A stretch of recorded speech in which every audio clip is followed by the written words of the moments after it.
या नात्याने आपण हर जन्मात भेटतो.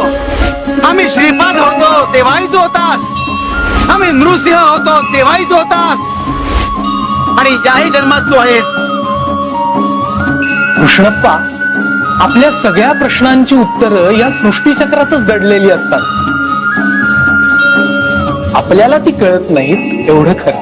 सृष्टीचक्र म्हणजे तेच ना, पाण्याची वाफ होते, वाफेचे ढग होतात आणि ढगातून पाऊस पडतो. अगदी बरोबर आहे बाळा तुझं. दैवी अवतारांचं सुद्धा असंच असतं. स्वामींचा संप्रदाय सुद्धा या वटवृक्षासारखाच आहे, कधीही न संपणारा. एक अवतार संपतो आणि त्यातून दुसरा अवतार सुरू होतो. एक प्रकारे हा वटवृक्ष म्हणजे दत्त संप्रदायाचं प्रतीकच आहे,